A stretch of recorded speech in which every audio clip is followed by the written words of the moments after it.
Hi, this is Mary Baca with Remotely Unique, coming to you from Albuquerque, New Mexico. And I have a very special guest and show for you today because it involves a performance. The first time ever, which is exciting. Caitya Kaniatobe? Kaniatobe. Okay, I wanted to make sure I said that right. Is with us in the studio. I'm going to talk to her about dance and how she sees it, the meaning that it has had in her life, how she got started, all of that stuff.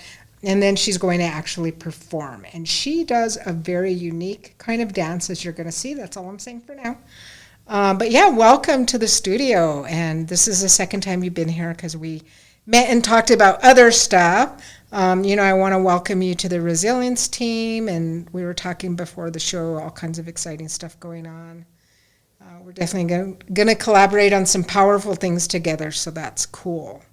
But when did you get started in dance, and why and how? Well, first of all, thank you for having me here. It's an absolute honor.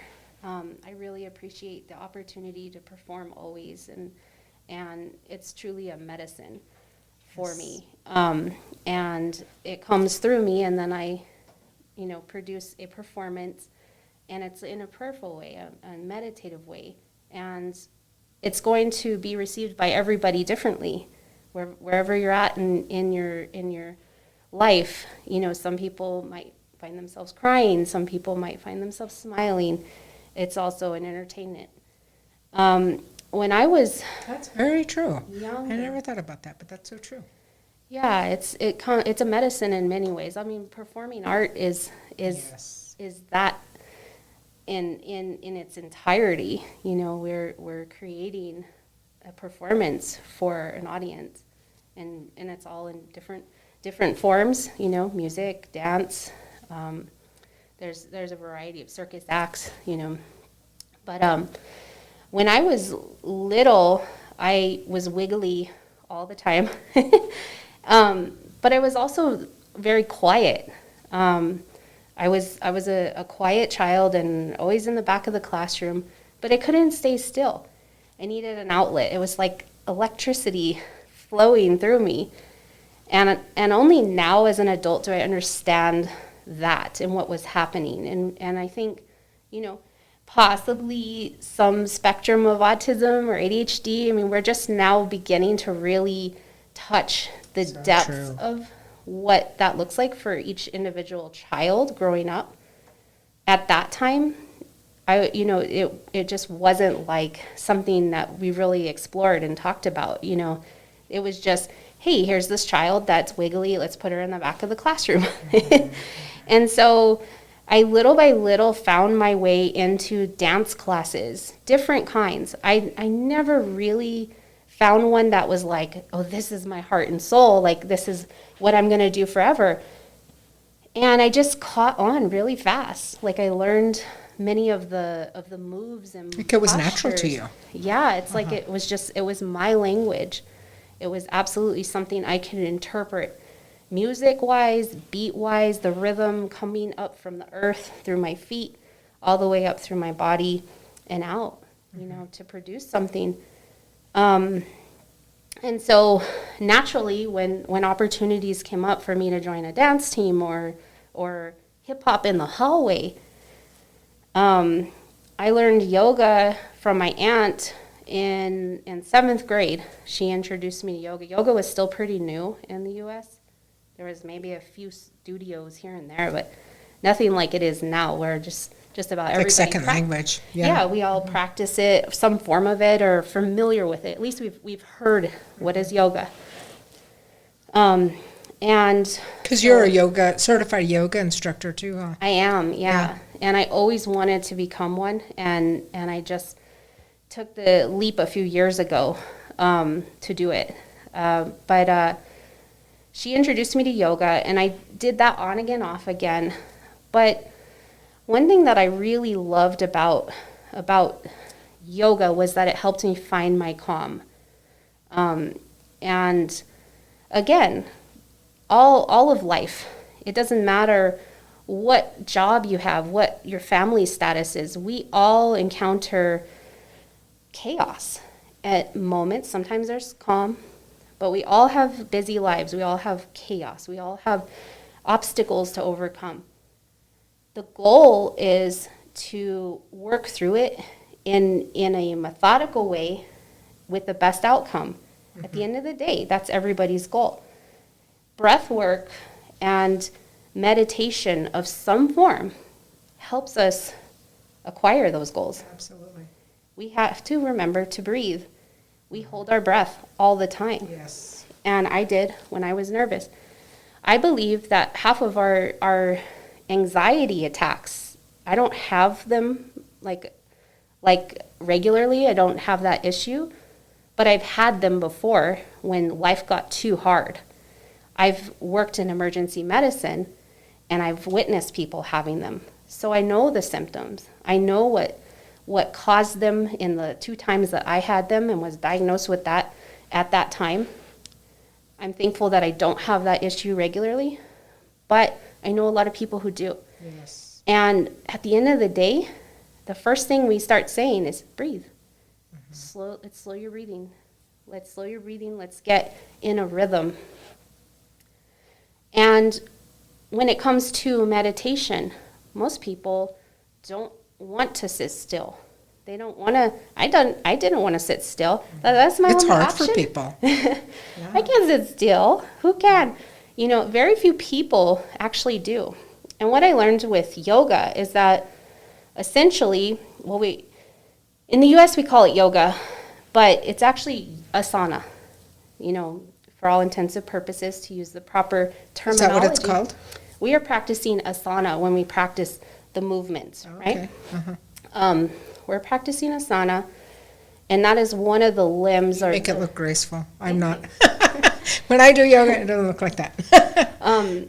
So we're practicing the moves, the postures, and the whole purpose in the end is so that we can sit in a meditative state for as long as possible. That's the whole purpose of the practice of yoga, including asana. There's 8 limbs of yoga. There's all these different aspects and layers to it that are all designed to help you to meditate at the end of the day, right? Oh, interesting. I didn't know that. Huh. So we have to strengthen the core. We have to work on our breath work. We have to work on our diet and our lifestyle, all of it, to get to that point where we can sit and meditate in a prayerful way and get to that point, right? To create change and to create shift in our lives and in the world and community around us. Which I think is great that you describe it like that and clarify, because a lot of people think yoga is a workout, and it is. Oh, yeah. But I mean, that's not how it started. It started with the way that you're saying, and for a lot of people, it's a very spiritual practice. It very much is, yeah. And even if you aren't practicing the spiritual aspects of it, you're receiving a medicine from it. Creates circulation. It Yes. strengthens and tones you, absolutely. And again, if you, in the state you're in right now, physically, went and sat in that posture, and sat there, it really has to do with how strong is your core. That's how long you can sit there like that. So yoga practiced over time can help you sit there for an hour. Gurus can sit and meditate and chant for hours because they practice yoga regularly, or the asana part, the stretches and the breath work.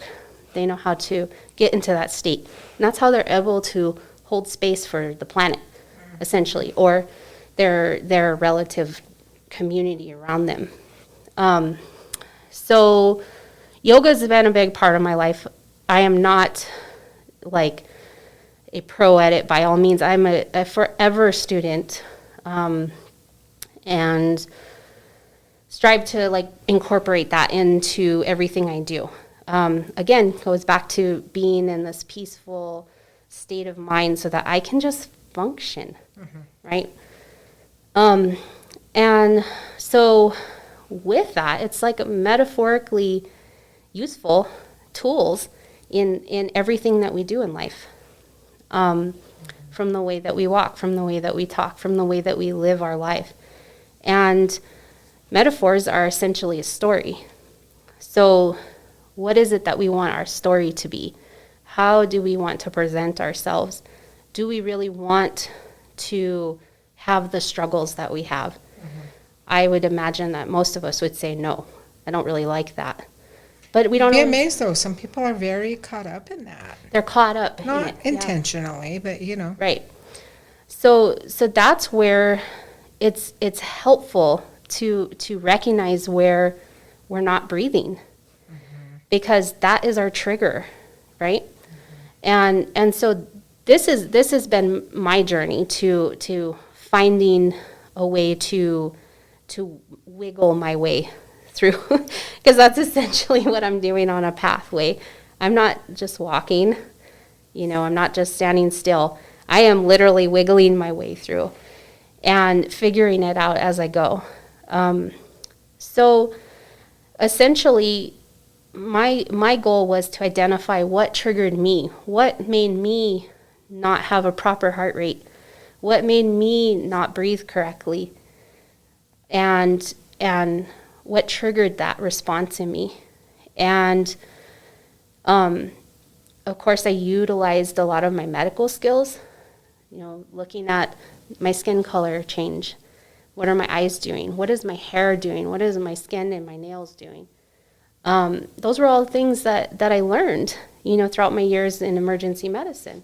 how long were you in emergency medicine? 10 years. Wow, that's a long time. Yeah, in my 20s, pretty much all of my 20s. I went to school and then I did that to 34.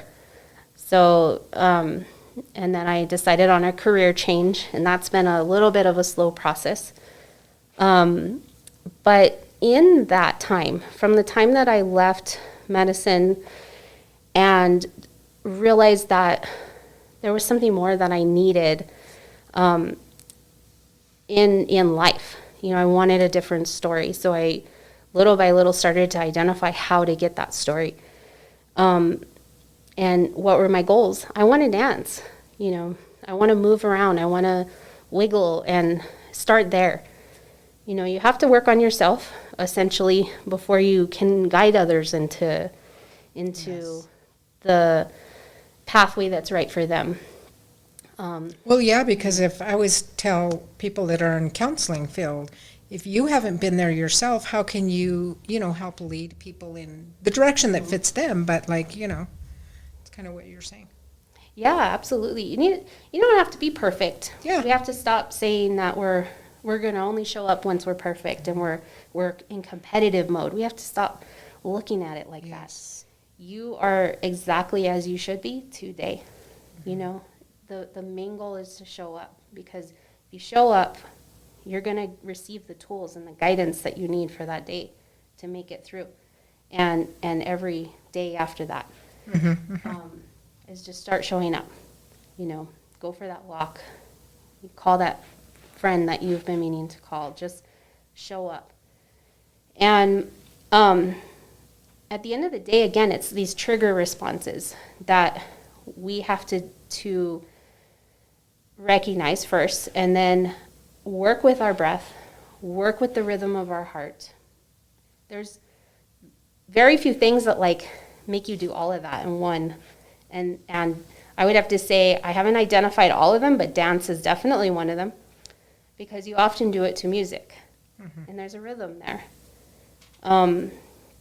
Obviously, if you put on punk rock, you're going to get the rhythm of punk rock. It's a relevant music. I love all genres of music.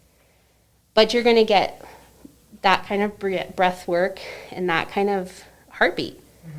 And if you Because you regulate, right? Is it accurate to say that the body regulates according to that? It does. So if I'm really into frequency music, I don't know if you've seen my posts about that, but you can watch how your breath changes automatically with the music. So that's what you're saying, right? Yeah, absolutely. Yeah, and if there's a lot of chaos in your life, you can start by either get a drum and just go to the heartbeat rhythm, if Drumming not, is so great. put on music that has a rhythm that's kind of slow, because that's where you want to eventually get your heart rate to be in this more slower, peaceful, to where you're not wanting, your heart's not trying to jump out of your chest. Right. And the breath follows. It just has to. It wants to, essentially. You know what's coming up? I wonder if, like, it's because of how we start in utero. That we're so, so in, like, just automatically that synchronicity between our mothers, right? And everything her body's feeling and going through, including heartbeat and all of that, and us regulating with that. I wonder, Yeah, I never absolutely. thought about that. Yeah. We're very in sync with our mothers, even once we've been born and we're clamped off and whatnot. We're very in Forever, sync. I think, right? Yeah, very in sync. Even if we didn't have like a close relationship, that's something that's undeniable. Where you were delivered from, that was your entrance, your portal into this world. And so in utero we hear the heartbeat, and so that's why it's important to look into getting a drum, just a hand drum, or playing that kind of music on YouTube, if or find a group that you really like that has that rhythm, and start there. Just start like moving to it, swaying back and forth. We all have the ability to like tap in and connect. And it's so interesting when music comes on at a restaurant or anywhere, everybody starts like moving their head, right? Because we recognize it. We recognize it because all music, regardless of the genre, has a rhythm in there that is like, it's either up front or in the back, right? There's different beats. You can tap in and connect to that. And it's going to obviously the different kind of music are going to have different types of like results in you. Right. Like death metal. Yeah, there's some good. It's definitely good to put it on every now and then if you're into it and just run or rock climb or something. Yeah. It definitely moves some energy. And back to that. So when I was younger, I felt that those electrical pulses, just like they needed to go somewhere or do something. And that's why I was so wiggly. And I think why a lot of people and children in particular are wiggly is they need to exert that. They need to direct it into its proper avenues and be done with it. And I don't know if you've heard about the research project about like earthing, where you go put your bare feet on I the earth. have, yeah, and all the organisms, microorganisms that are really good for our health and stuff in the dirt. Yeah, because it has a positive charge, right? So we're a negative charge and the earth is a positive charge. Or is it the other way around? I get them mixed up. I get them mixed up. But either way, we balance and stabilize. I mean, we're electrical beings. We use electricity to restart hearts to work, right? That's how muscle testing works, actually. Yeah, and brain, to do brain tests, we're looking at through electrodes connected to our body. We're electrical beings, and so every now and then it just gets a little wild. Those wires get loose in there, and our neurotransmitters are going crazy. Things aren't releasing correctly as far as hormones and all those neurotransmitters, like they're just going nuts. But they can be restored, and tissue and they've done research on this. The tissue and DNA and everything can be reconnected and brought back to like a stable environment within your body, and then that automatically just outpours into your life. Is just stabilize this vessel, become human again, right? A balanced human. So yeah, as a child, those electrical impulses are going crazy, and so those were my outlets. Was going out into nature and running around, climbing trees. No wonder. Okay, that explains, because you're very into nature now. You take all those beautiful pictures in the bosque and different places and you post them, which I love. They're always so beautiful. But so that explains, like, you've been doing that in some way forever. since you were a child. Yeah, as an outlet. And I believe you need the variety. We have become very disconnected societally from nature. These don't help, right? These phones, they really take us away from all the stuff you're talking about, just really following our natural instincts and our natural ways of being. This interrupts. Yeah, absolutely. And we naturally need a rhythm to follow when it comes to our heart and to our breath.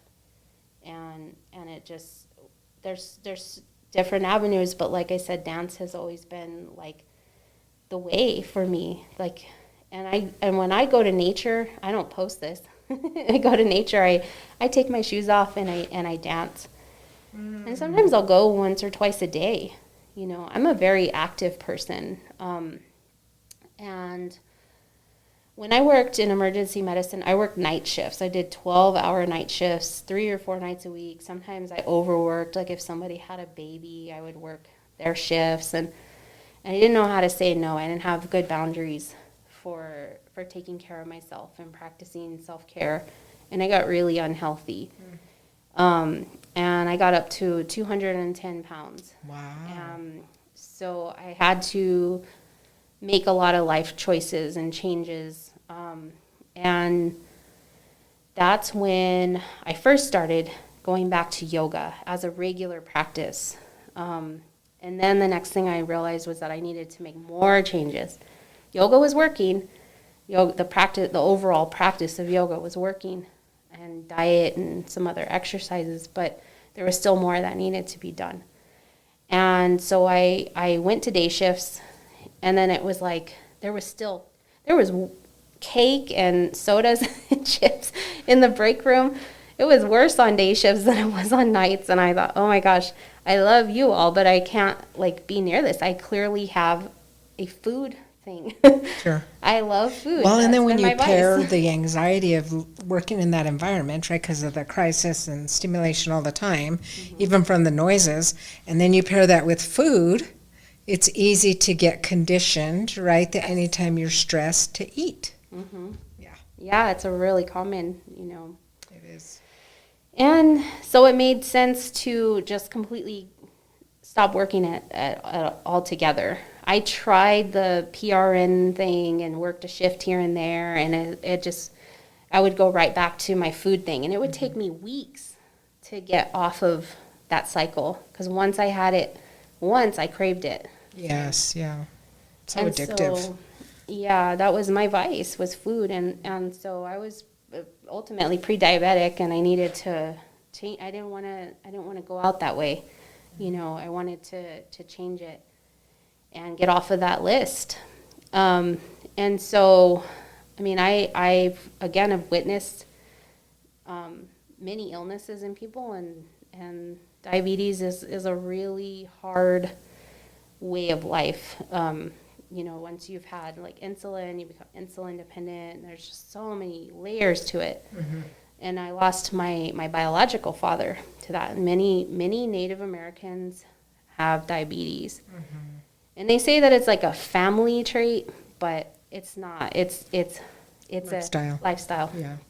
And it's family trait because it's a lifestyle trait. And so I just thought, what? It's kind of like Hispanics, I mean, we grow up eating sopapillas and enchiladas and so I know it's all the good stuff, dang it. So there's a high incidence in Hispanic culture too, Yeah. because of the same reason. And I think when you start in researching, it's like there's a high incidence in every ethnicity, especially in certain pockets where diet and lack of exercise have played a factor in lifestyle. So I just thought, I think I can reverse this. I'm pretty sure I can. So I did not want the insulin. I didn't want to be regulated that way. And I had to completely leave my job. I didn't let my license go at that time. I wasn't quite sure if I was going to go back or not. Were you licensed as an EMT? Yeah. Is that, Yeah. So I just maintained it for a year or two more, But then after that, I was like, no, there's something more I'm supposed to do. And I kept dancing, and I kept working on myself in this way. And that's what has led me here today, ultimately. I started working on finishing up my undergraduate work and exploring the idea of social work or some sort of counseling. I knew that I wanted to keep working with people. I always had a curiosity about their story. Like, I just love learning about people beyond the superficial, beyond the skin, beyond their heart rate, their breath work. That's all fascinating to me, and I know that if we balance and stabilize that, half of their problems will go away instantly almost. It's true. I know it for my results anyways. But aside from the fact that it's like thousands of year old practice and has the same, the results have been across the board always that way for people. Well, a lot of times people accept disease. Right. Instead of, catch it when they told you whenever that you had that diagnosis, you were like, I think I can reverse this. I'm pretty sure I can. Which is great, because a lot of people will just accept that. Whatever the diagnosis is, depression, anxiety, diabetes, Yep. instead of saying, no, I can do something about this. Yeah, and it's not about not trusting the medical system. Sure. Western medicine is really important, especially in emergencies and traumas and Yes. stabilizing. Absolutely. Repairs, surgeries, and diagnostics. I mean, Right. there's a lot that we can't see without blood work and x-rays and CAT scans and a doctor to read those. So Western medicine is very important, and it has a place in our healing journey. And that's essentially what this has been for me, my healing journey. This has been my story of how I resolved and worked through my very own obstacles. And I know that many people have the same ones. They may not have the same exact story. They may not have the same exact obstacles. They may not have the same exact addictions. But at the end of the day, it all comes back to that one point where we need to go. And again, sitting still is not an option for many people. And so to me, I felt like I want to dive into movement and flow. I love to wiggle. I love to dance. I love to do yoga. And it all guides me into that meditative state. So it's meditation in motion for me. And so that's wonderful to say, because a lot of times people think, so I want you to talk more about that. A lot of times people think that meditation is where you have to be able to sit on the floor, sit somewhere, in meditation pose, and people are like, I can't do that. And I'm like, there's other ways. So talk about that, how dance is meditation, or can be. Yeah, it can be. I mean, when you think about it, initially, when the music comes on and people are feeling it, that's joy, right there. That's something above. If you could check the somebody's mundane. vibration at that time, it would be high. Yeah, every now and then there's a little snap, right? Tapping the feet. That's joy, right there. They're feeling something other than what they were feeling earlier in the day or in life. It's a moment outside of what's going on here that is relevant, but not really, because it's outside of your body. The most relevant and most important anything is what's in here.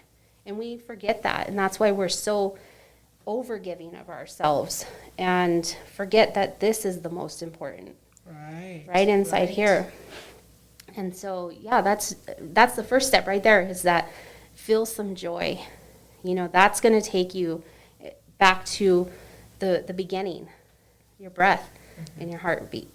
Yeah, I would imagine. I mean, I've done Zumba and stuff like that, but I haven't paid a whole lot of attention to breath, but you have to regulate your breathing if you're dancing, or you would just pass out. It's something that happens probably automatically. Yeah, you get dizzy. You definitely have moments where you're like, oh, I got to sit, Especially if you do ecstatic or improv. I do a lot of improv. In fact, most of my performances are mostly improv. Which is what? For those that don't know what which that is is. basically, I make it up as I go. I have a set of tools and skills right in my back pocket that I've learned from a teacher or maybe taught myself. And at any given moment, I'm feeling the music and I'm interpreting it into a visual effect for you or for myself, right? So it's all about interpretation. What do I see when I hear the music? Because dancers are essentially an instrument of the music. You hear it and you appreciate it for what it is, right? You could just listen to music and feel joy. But then when a dancer comes in and shows you what it looks like, now you can see the story. You can see what the musician was trying to say, or at least that's the interpretation of the choreography or the dancer or the performing artist of whatever kind they are. And so that's essentially, for me, when I improv, I'm kind of making it up as I go. I'm interpreting what I hear and letting it to go through my body. All those little electrical impulses. Yeah. Your brain's all firing all the synapses. Yeah, it's all this firing. And so something happens when you move from right to left and left to right and up and down and in an improv kind of ecstatic way, you are pulling what you know from various places, your muscle memory, and it starts to reconnect all the wires, and before you know it, you want to do it again and again and again, and it just becomes so addicting. Everybody, whether you're good or not, has the ability to enjoy some movement and some flow. And afterwards, it's like you feel so good. Yes. Energized. So true. Inspired. And it's fun. It's always fun. It's a great way to get exercise and have fun. Yeah, and some people feel some social anxiety around dancing in front of people, and I understand that 100%. I did too in the beginning. I was terrified to talk. I wouldn't be sitting here today if I still was in that mode. It took me a long time and a lot of work and showing up to perform when I was invited. I used to say no all the time, and a lot of my teachers, they knew how good I was. They knew that I had it, but I was like, no, I'm not going to. And then one day I was like, what if you start saying yes? What if you just start going? And my first performances, my teeth were chattering, and I was super nervous. And over time, I started to realize that I just need to go into that space, that head space, that meditative space that I take myself when I practice, and when I work on my breath work and my heartbeat. And that's what I noticed, was that when I was feeling that anxiety of like being in front of people and all the eyes on me, all I had to do was focus on this vessel. What do I do when I'm all by myself doing this work? How do I maintain the heart rate and the breath at a healthy level, right? At a healthy rate. That's the goal. Same when you train, when you run, you check your pulse and is it healthy? Is it within the range that I'm supposed to be for my age and weight and level of health? And so little by little, nobody knew I was doing this, but during the performances, I was working on myself. I was working on my heart rate. I was reminding myself of where I need to be,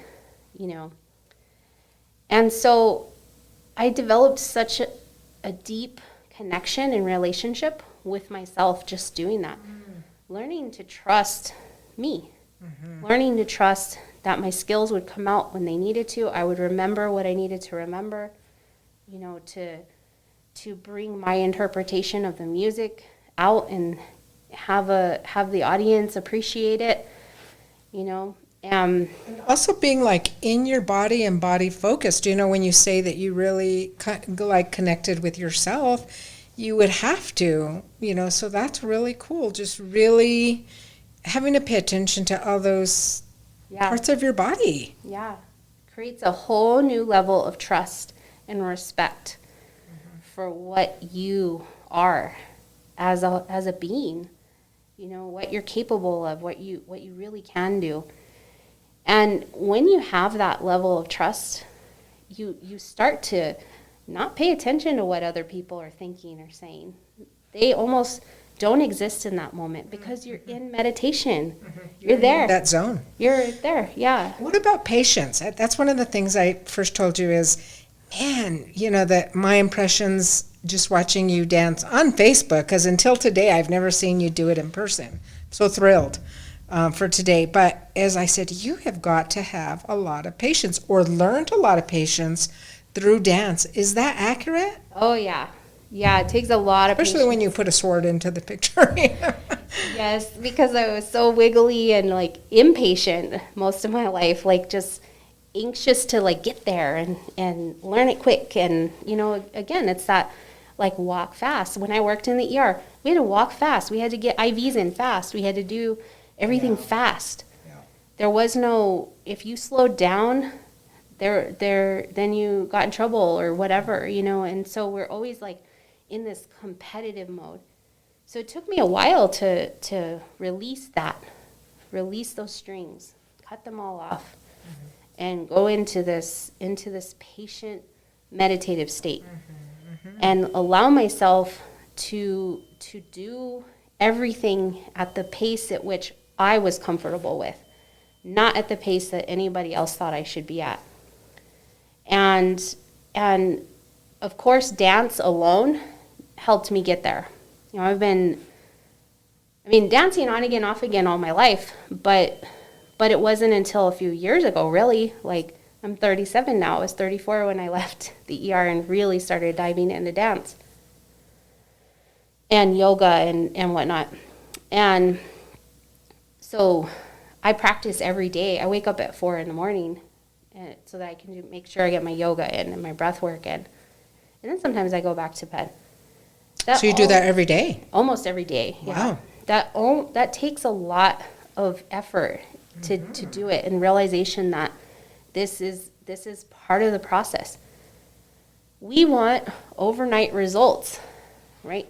None of us are patient. We want to throw something in the microwave and zap it, have our food in 40 seconds. Immediate gratification. We want our muscles right now. Yoga, the practice of yoga, teaches us that you have to want it bad enough to spend that time to be patient with your process. To cultivate and become what the medicine has to offer. If you receive it overnight, you're not really receiving it. It's an illusion, right? You're going to get fast pace. You're going to get fast results. Those don't go deep. In order to go deep and in order to master something and really dive into you, stepping into you, right? In order to really dive into you, you have to have patience with yourself and your process. And love for yourself, right? Yes. Don't you think that comes into You have play? to learn to like hug yourself and trust yourself and trust. Like when you don't get that move right, and I'm not a dancer, so, you know, I don't really know what I'm talking about except in other things that I do is you have to be forgiving of yourself. Like if you don't get that move right, or you don't get, you know, when I do a training or something and I don't get something right, I have to be forgiving of myself and love myself regardless, you know, unconditionally. So I would imagine the same would apply.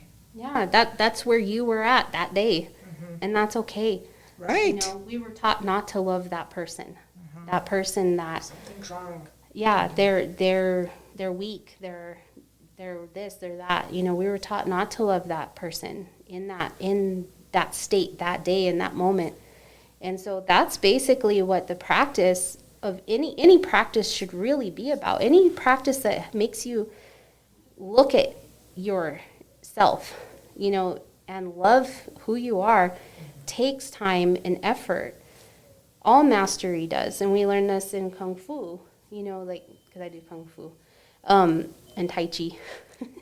I wiggle all the time. Any kind of wiggling, let's do it.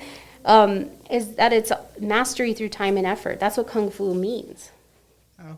And you can't master overnight. It's something that you have to work at little by little, and you can get up and do it for 20 minutes. That counts. That's effort. 5 minutes. Well, and process is beautiful. And so if you can do something overnight, I mean, that can be processed too, but like most things are a process and take time. They really do. You know, and then you capture the beauty of all of that process, I think. Yeah, enjoy the journey. Yes. Because it is, at the end of the day, and I said this earlier, we're all just trying to find our way. At the end of the day, that's it. You know, some of us had like this really easy path, or in the end, I don't really think anybody really has an easy path. Like, we could be outside looking in and being like, oh, that was an easy path. Some people have more resources and support on their path than others. You know, but at the end of the day, we're all just trying to get to somewhere. We're trying to find our higher selves. That's the goal. We want to learn and enjoy life and feel joy. And we focus so much on that somewhere that we forget to work on this step-by-step process, you know, that really does take time. And why wouldn't you want to enjoy the sweetness of that, you know? And so we have to be patient with that process. And the process looks different for everyone. Again, it's like, what are you interested in?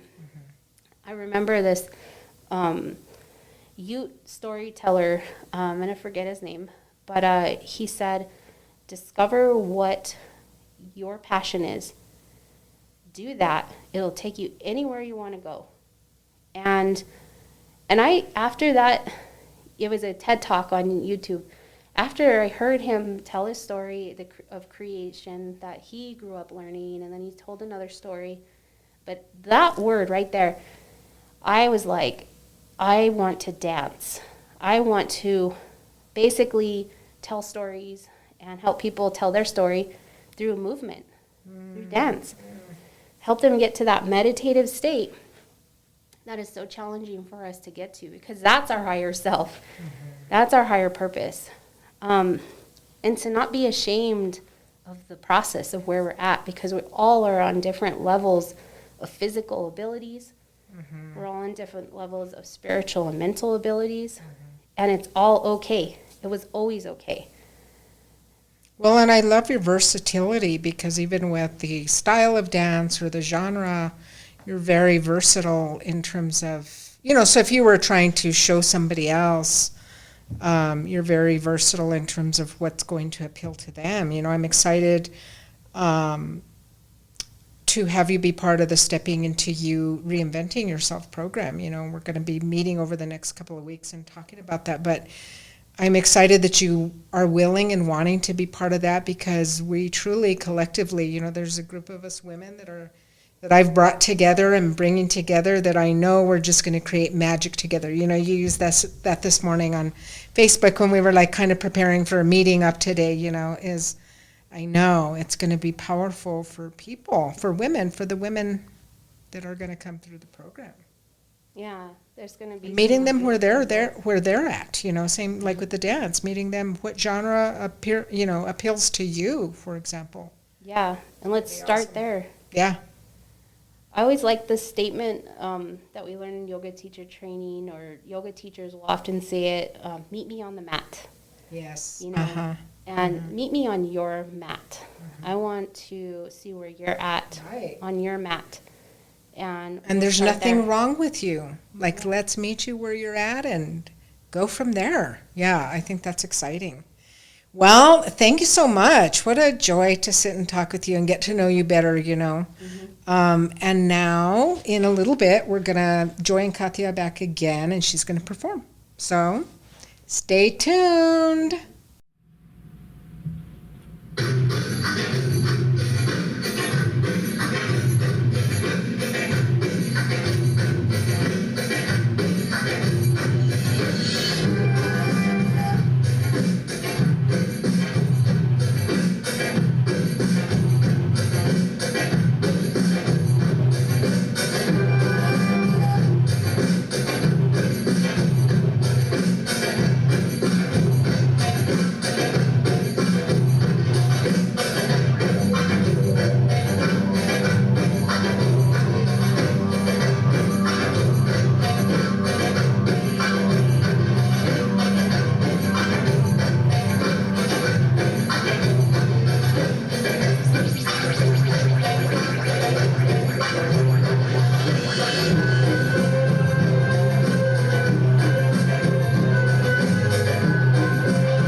history, being that I joined different dance groups, and hip hop was one of them, but I learned that in the hallway from peers when I was younger, and kind of just stuck. But and when I turned 18, I was working for a Native American jewelry manufacturing company, and I met my friend Kat, who was also doing design work there, and she said, you should try belly dance, Middle Eastern style dance. And so I went to her house and practiced and fell in love, and she was a sword dancer at that time. She's still pretty new. So she convinced me to buy my first 2 swords, which I started to practice with. But when I got married, my husband at that time was not super comfortable with belly dance. So I stopped dancing in that way. I danced in the hallways and in the living room and had dance parties with my kids. But it wasn't until I started doing yoga and whatnot, I thought, I'm gonna go back to dance. And I pulled those swords out of the attic. That's where I was storing them this whole time. And it's like I just started developing a relationship with them all over again.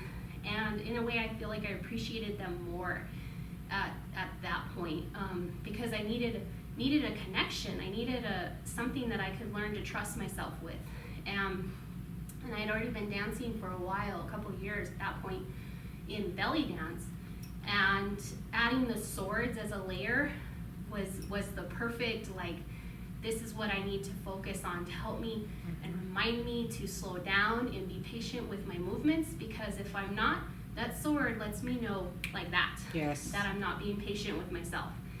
And so I would say, like any weapon, you have to take time to get to know it and develop a relationship with it, because it is a tool and it can cause harm. And you know, the goal in all of us is that we don't want to harm anybody, including ourselves.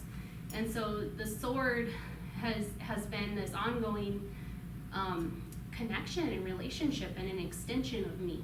And we trust each other, you know, every step of the way.